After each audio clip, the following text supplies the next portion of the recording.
Welcome to our channel, where powerful stories come to life. If you believe in truth, love, and second chances, you won't want to miss this journey. Before we begin, don't forget to subscribe and turn on notifications so you never miss an episode. Now, sit back and get ready for today's story, The Buried Truth. The Hawthorne Mansion lay in silence, nestled among the wooded hills of Oregon, separated from the world by towering electric fences and rows of frost-covered pine trees. Every morning, the black iron gate would slowly open to welcome luxury cars, while uniformed staff moved without a word, their every motion as precise as the gears of a cold, lifeless machine. Amidst all this grandeur lived a little girl named Emily, just 6 years old, but with eyes far older than her age. Her light brown curls were always neatly tied back with an old, faded ribbon. Though she lived in a prestigious family, Emily was never called princess. She was raised as an obligation, a misplaced object in the Hawthorne household. The woman who called herself her mother was Vivian Hawthorne, a cold woman whose face was always perfectly made up, lips crimson and cheeks flushed, but whose eyes were as icy as winter glass. Her husband, Robert Hawthorne, head of the powerful Hawthorne Pharmaceuticals empire, barely spared Emily a glance. To him, she was nothing but a shadow, a nuisance among contracts and board meetings. "Emily, come here," Vivian's voice echoed through the grand hall as the clock struck 7 a.m. The little girl rushed over, bare feet padding silently against the marble floor, her eyes timid. "Yes, Mommy." Vivian gave her a cursory glance, then turned to the housekeeper. "Prepare the car. I'm taking Emily to the woods this morning. And keep this to yourselves." The black SUV sped down the gravel path leading into the forest. Emily sat in the back seat, clutching her worn cloth doll, her only memento from her biological mother, who had vanished without a trace. Emily couldn't remember her mother's face, only the lullaby she used to sing, an old melody no one else ever sang. "Do you like the woods?" Vivian suddenly turned back with an unusually gentle smile. Emily was surprised but nodded. "Yes, but I've never gone deep inside." Vivian smiled faintly. "Then today will be a special memory." The car stopped at a secluded trail. Vivian got out first and led Emily along a narrow dirt path. Wind howled through the trees. The sky darkened. They walked for about 15 minutes before stopping in a clearing. Emily hesitated. There was a large hole already dug in the ground, beside it a shovel and a plastic sheet. "Mommy, what's this?" Her voice trembled. Vivian turned, her expression no longer gentle. Her eyes now bore a cold, steely gaze. "A place for you to sleep. Forever." Emily froze, her face drained of color, legs trembling.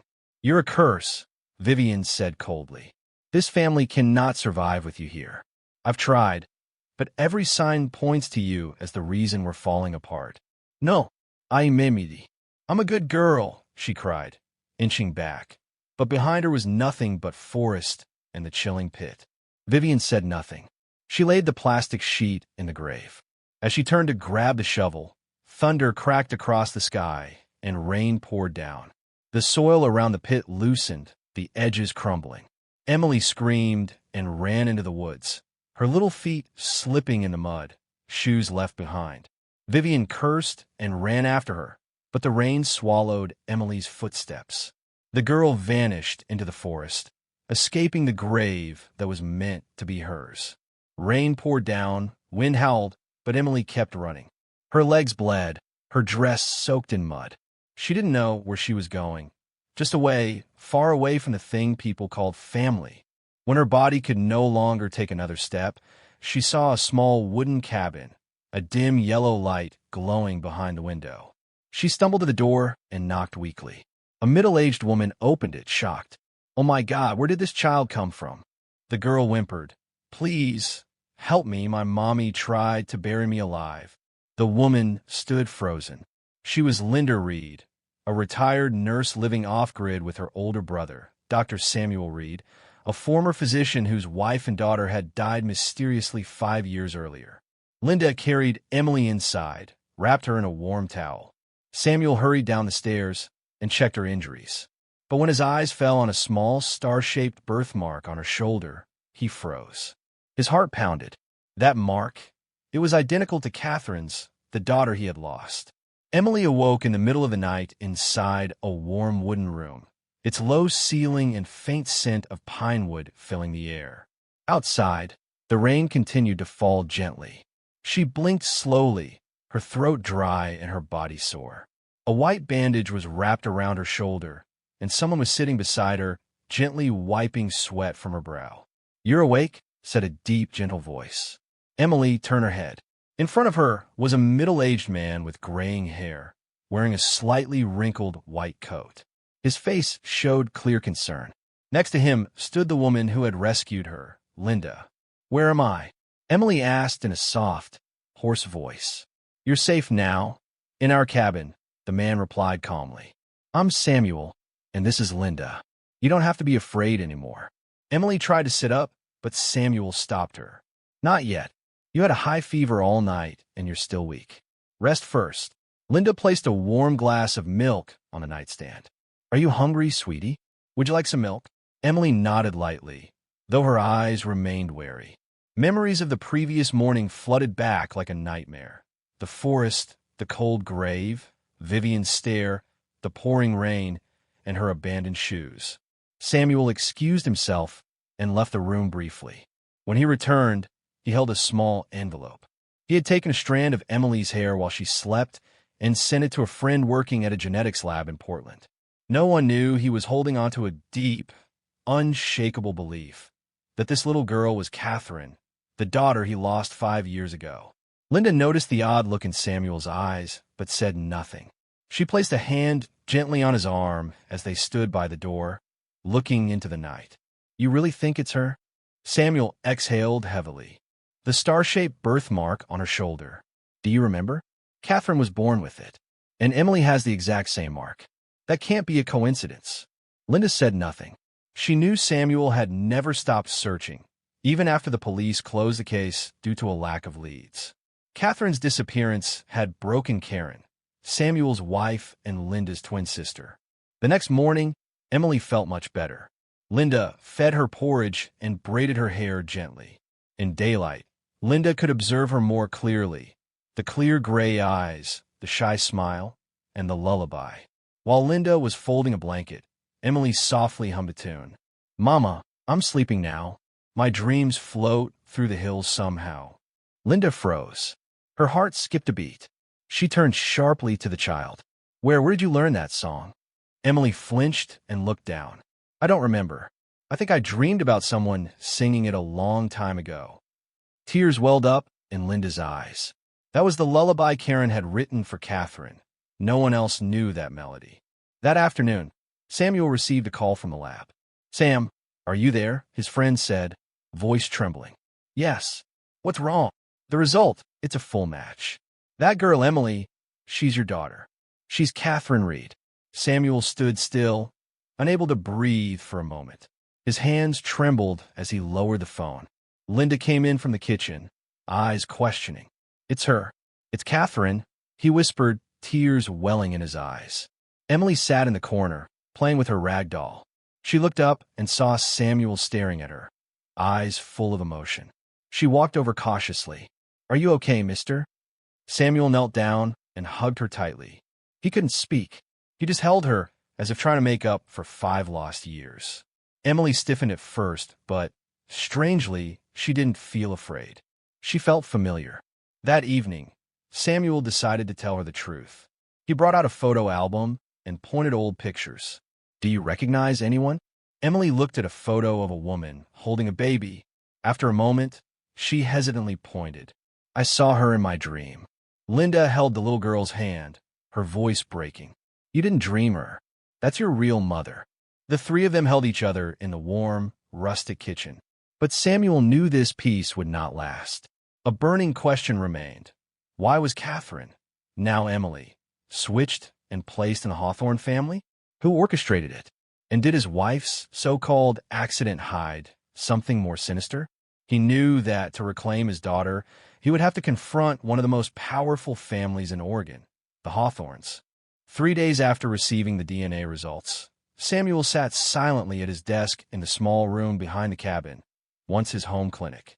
Now, it had become the headquarters of a personal investigation he could no longer ignore. Scattered across the desk were old photographs, Karen's medical records, the accident report, and a copy of her death certificate, one he had always found suspicious. Emily was asleep on a cushioned chair in the living room, hugging her worn-out doll. Linda was in the kitchen, warming up lunch. But Samuel couldn't eat, couldn't sleep. Something deep within him screamed that his wife's death and daughter's disappearance were not unrelated incidents. He started with the one thing he had long neglected, a small wooden key Karen used to wear around her neck. After her death, he had found it in her coat pocket and, overcome with grief, had locked it away, never daring to wonder what it opened. Today, he took it out. On the key was a strange symbol, a rose held between two intertwined arms, the old logo of Hawthorne Pharmaceuticals before their rebranding. A spark ignited in Samuel's mind. He rushed to open Karen's personal storage box. After some rummaging, he found a sealed envelope labeled in her handwriting. Open only when the truth can no longer be hidden. His hands trembled as he opened it. Inside were blood sample reports, DNA logs, a layout of a senior care center owned by the Hawthorns, and, most disturbing of all, an ultrasound image showing two fetuses. Karen had been pregnant with twins. Samuel was stunned. He had never been told this. They'd had Catherine. Why not the other child? Beneath the image was a handwritten note. Vivian knows. I suspect she plans to switch one of them. He stormed out of the study. Linda. Linda hurried from the kitchen. What is it? Samuel handed her the file. Karen had twins. And Vivian, yes, that Vivian, may have switched one of them.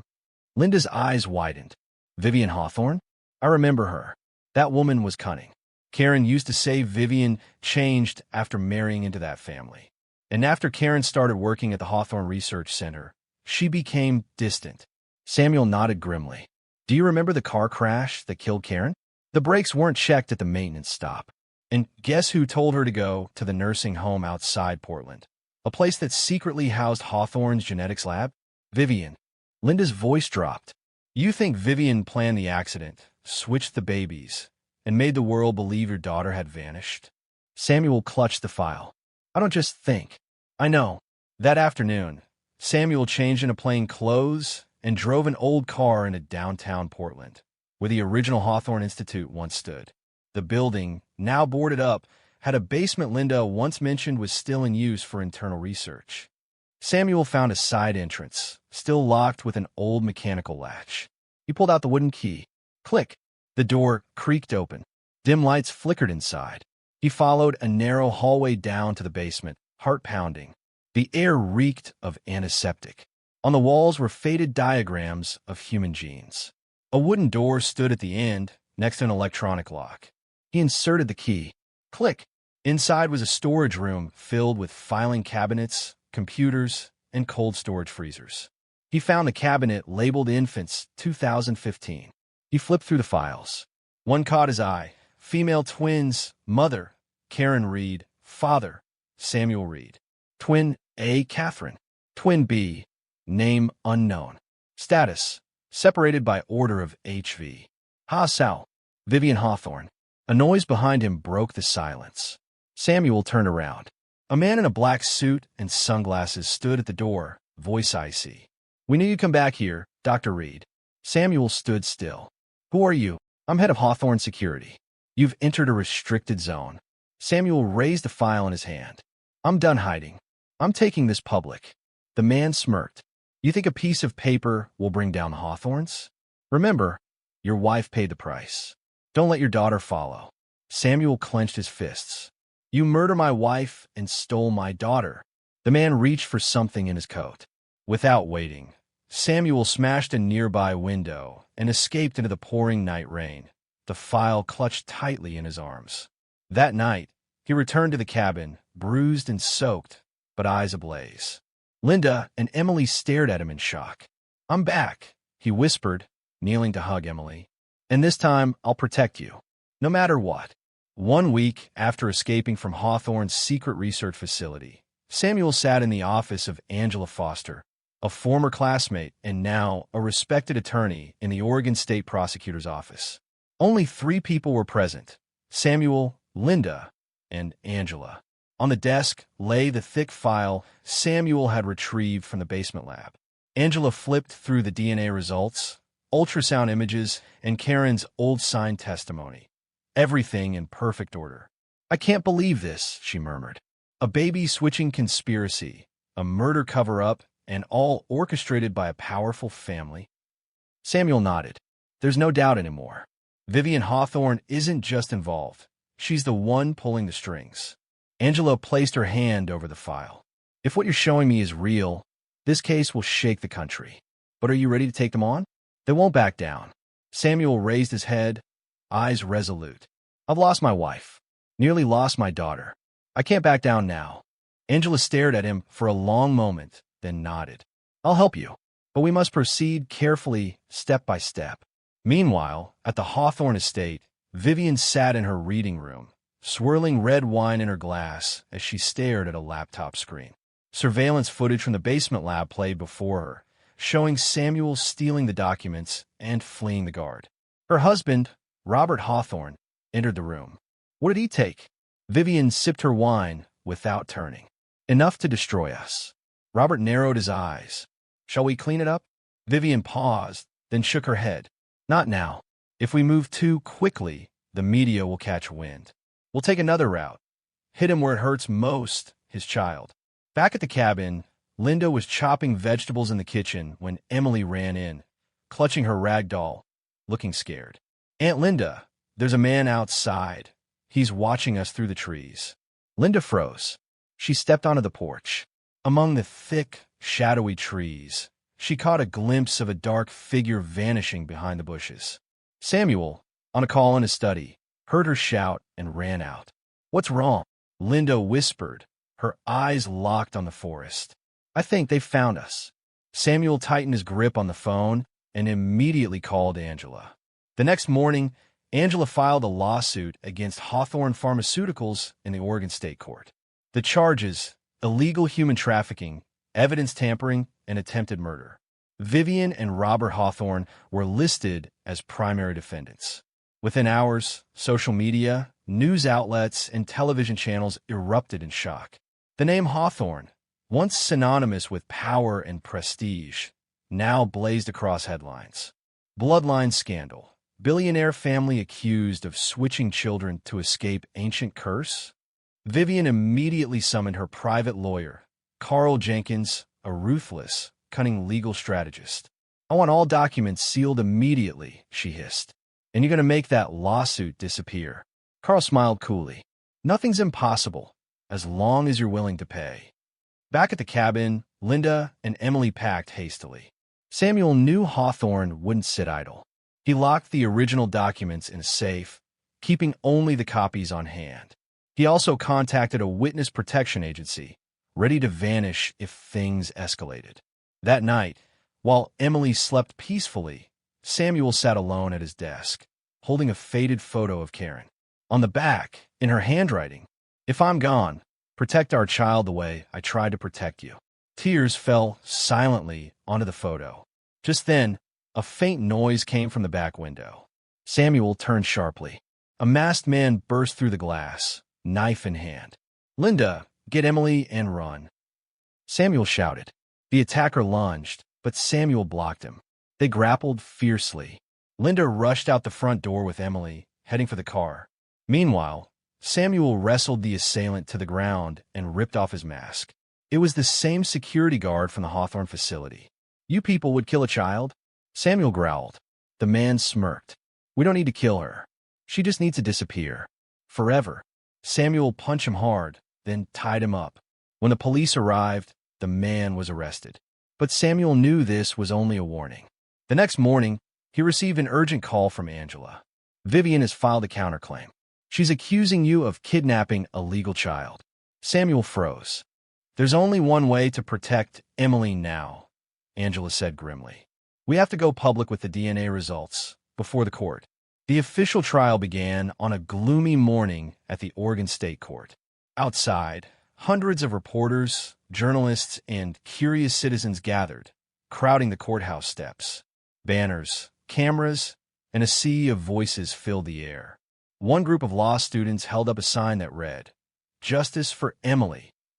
Inside the courtroom, cold white lights cast a sterile glow. Samuel sat at the plaintiff's table, with Linda and Emily behind him. The little girl now wore a simple white dress, her hair neatly braided, clutching her rag doll close. Her eyes, once wide with confusion, now held a flicker of fear as she faced the unfamiliar crowd.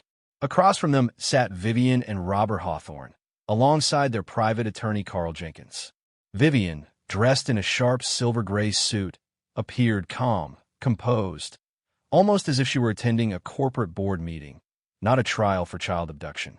The judge entered. The gavel struck. The trial of Reed versus Hawthorne Pharmaceuticals is now in session. Angela stepped forward to deliver her opening statement. Your Honor, members of the jury, today we are not simply judging a civil dispute. We are facing a human tragedy. A child was stolen, a mother silenced, and a family shattered. The girl you see here, Emily, is in fact Catherine Reed, the biological daughter of Dr. Samuel Reed, abducted at birth by the defendants sitting before you. The courtroom erupted in murmurs. Carl rose to respond. The plaintiff is weaving a fantasy worthy of a crime novel. The Hawthornes did nothing more than adopt a child who was abandoned. There is no verifiable evidence linking this girl to the Reeds, only a few easily forged documents. Angela smiled coldly. Then let's await the results of the court-ordered DNA test, conducted by an independent forensic lab. 3 hours later, the lead forensic technician took the stand. The DNA comparison between the child Emily and Dr. Samuel Reed shows a 99.9997% match. According to standard paternity testing protocols, this confirms a biological father-daughter relationship. Gasps echoed across the room. Samuel lowered his head, tears falling silently. Emily looked up at him, confused. Linda gently squeezed the girl's hand. Vivian remained composed, glancing slightly at Carl. But Carl was beginning to sweat. He knew they were losing ground. Angela pressed forward, presenting more evidence. Ultrasound scans of twin fetuses, handwritten notes from Karen, and genetic samples from the Hidden Research Lab. All verified, dated, and sealed.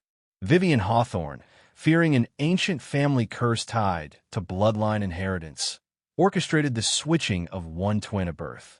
Rather than confront her fears, she destroyed a family, stealing a woman's motherhood and casting a child into a living nightmare. Samuel stood slowly. His voice was hoarse but unwavering. I believe justice died with my wife. But today, I'm not here for revenge. I'm here so that my daughter can live as who she truly is and never again be hunted like an outcast. Suddenly, Emily stood. She clutched his hand, trembling, and slowly walked to the witness stand. The courtroom fell silent. Emily raised her eyes, teary and soft. I don't remember everything, but I know I was scared. A lot. Someone took me to the forest. They tried to bury me. But I got away. I found a place called home, and someone who calls me daughter. She turned to Samuel and wrapped her arms around him. The courtroom was visibly moved. When the defendant's turn came, Carl requested the dismissal of the genetic documents, citing privacy violations and flawed chain of custody. The judge denied the motion. Angela seized the opportunity. Your Honor, we now submit video evidence from the basement of Hawthorne's former research facility, where Dr. Reed discovered the hidden records. The courtroom lights dimmed. A video played on the big screen. Vivian appeared on camera, standing before the gene storage vault. Holding a file, she smiled faintly. Her voice, captured by the hidden mic, said, "Let the girl sleep forever. She's the curse of this bloodline." Silence blanketed the room. A juror stood abruptly. I request this recording be admitted as official evidence. Vivian maintained her stoic expression. For the first time, she said nothing. Robert turned to her, clearly shaken. What have you done, Vivian? The trial was adjourned for 24 hours to allow the jury to deliberate on the newly submitted evidence. Outside, the media dubbed it the trial of the century. Back at the cabin, Samuel held Emily close. Linda stood quietly behind them, her hand on Samuel's shoulder. "Tomorrow," Samuel said softly, "we'll find out if justice still means something in this country." The next morning, Oregon was blanketed in a thick fog, as if even nature was holding its breath, waiting for the final verdict. The courthouse was packed. Not a single seat remained. Outside, the crowd surged, reporters jostling for position, banners waving, voices rising. The chant, "No mercy for the guilty," echoed across the square like a thunderclap. Samuel entered, holding Emily's hand tightly. The little girl now seemed older than her years, her gaze steady, no longer afraid. She knew that just one more step forward, and she would reclaim her name, her truth, and justice for her mother, the woman who had died without a cry for help. Vivian was present, seated with perfect posture in a black suit, her eyes sharp as ever. But somewhere behind that cold stare, cracks had begun to form. The judge struck the gavel. Has the jury reached a verdict? A juror stepped forward, holding the written statement. "We, the jury, having considered all evidence and testimonies, find the defendant, Vivian Hawthorne, guilty of child abduction, medical record tampering, and attempted murder. Robert Hawthorne, guilty as an accomplice in concealment and complicity." A wave of gasps and applause burst through the courtroom, quickly silenced by the judge's gavel. Samuel embraced Emily, tears streaming freely. Linda cried silently behind them. Emily whispered softly, almost as if speaking to the heavens, "Mom, I made it home." But just as the court recessed in preparation for sentencing, an unexpected event occurred. Carl Jenkins, the Hawthorne's lawyer, quietly exited through a side door. But he was immediately surrounded by a team of federal officers. "Carl Jenkins, you are under arrest for obstruction of justice and destruction of federal evidence. You have the right to remain silent." Carl went pale. He was handcuffed on the spot as news cameras captured everything.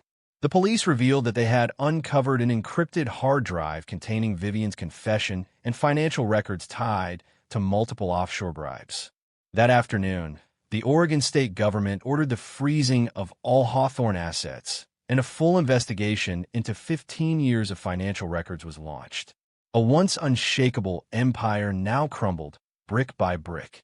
Vivian was escorted away in an armored vehicle, no longer proud, but a broken woman. She turned once to glance at Emily through the tinted window, but the girl looked back with calm silence, without pity. That evening, Samuel, Linda, and Emily returned to the cabin in the pine forest. But this time, it wasn't a place to hide. It was truly home.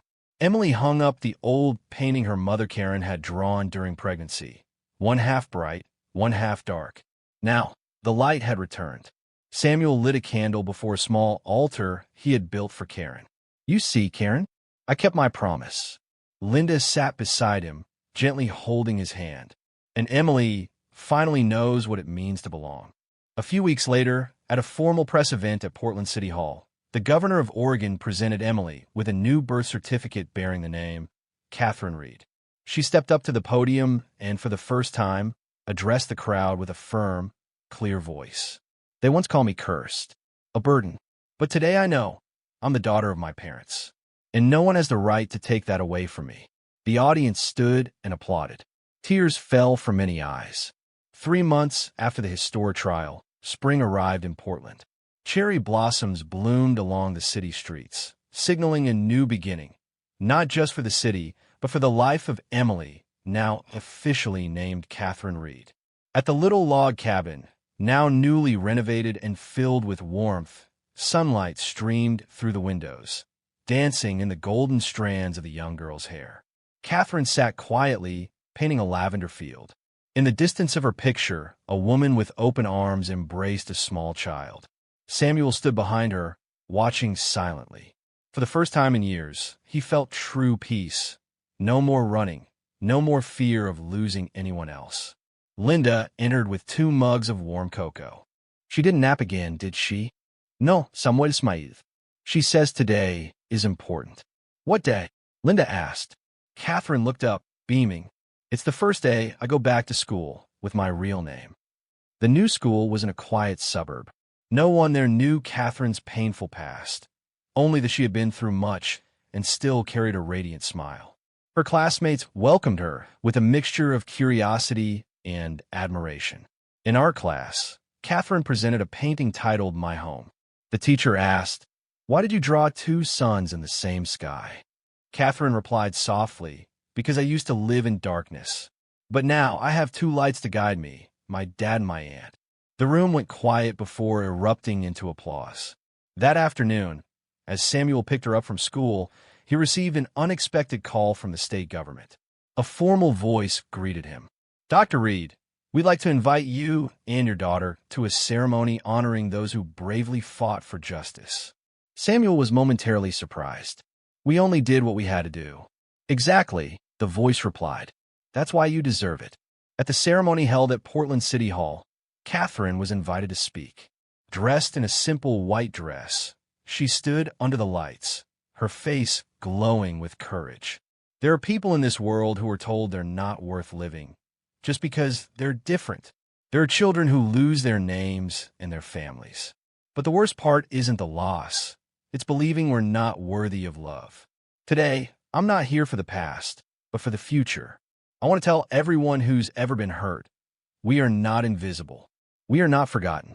And justice, though delayed, is the light for those who dare to reach for it. The audience rose to their feet in thunderous applause. That night, when the crowd had dispersed, Catherine sat on the porch under a sky full of stars. Samuel sat beside her, wrapping his arm around her shoulders. "You know," he whispered, "if your mom were still here, she'd be so proud of you." Catherine gently rested her head on his shoulder. "I know, because I feel her in the wind through the trees, in every brushstroke I make, and every time I smile. She's always there." Samuel closed his eyes, his heart filled with a peace he'd never known. The dawn crept over the mountains. Light filtered through the pine trees. One chapter had ended, and a new one, beautiful, full of hope, had just begun.